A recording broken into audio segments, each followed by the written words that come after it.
typical Asian family story. My parents wanted me to be a doctor, but I wanted to pursue something else. So while I was still a student in my university in second year, I came across the Startup Weekend boot camp, and that's where I knew that I really wanted to pursue the career in the startup community because of how fast the things move within this ecosystem. And I was really addicted to the pace that things work within the startup ecosystem. So for me, because of the impatient person that I am, I want to see the results now. And that's what I saw happening in the startup ecosystem, which made me consider switching from natural sciences to the startup community. I think, as I mentioned earlier, right, I'm a very impatient person. So for me, I want to see results happening right now, right here in front of my eyes. So what the startup ecosystem actually let me see was the learning skills that it was giving.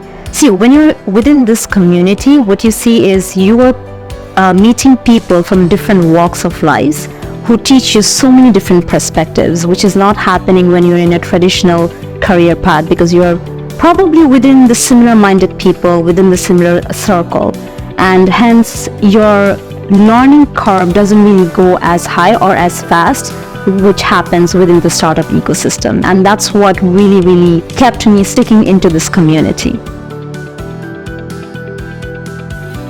The very first and the most obvious is when I entered, I did not see many female figures, which really hurt, very honestly.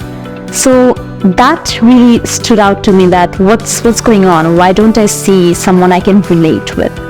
Although I must mention that most of the male peers that I came across were extremely supportive of me, but because I was young and not many female figures were there, a lot of questions such as, can she do it? Will she be a liability? Can she move from point A to point B without being directed? Will she be taking ownership of the work? A lot of these questions kept on coming a lot until unless I was proving every one of them were met properly. I was taking the ownership of the work. But you understand that when you don't see female figures within a system, these questions do come onto the younger ones, onto the younger generations, because they don't see a representation properly. And that's something that I found very challenging. Before I move into answering the questions, what I want to address is that, girls, please take your ECAs very seriously. Your parents are going to hate me for saying this, but sometimes your ECAs are going to be more important than your grades.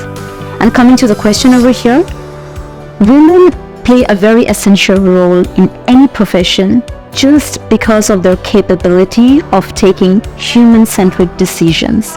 And in startup community, women have to wear, or in fact any professional have to wear multiple hats, which is where women have this ability innate in them. And that's what brings a lot of value when a woman is present within the company. Going into the community without having a role model or a mentor figure, I understand the challenges that a young girl faces when she enters into any sort of work life, right?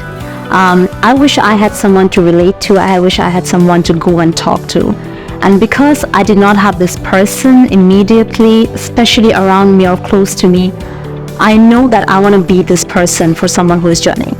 It gets heavy, it gets overwhelming sometimes.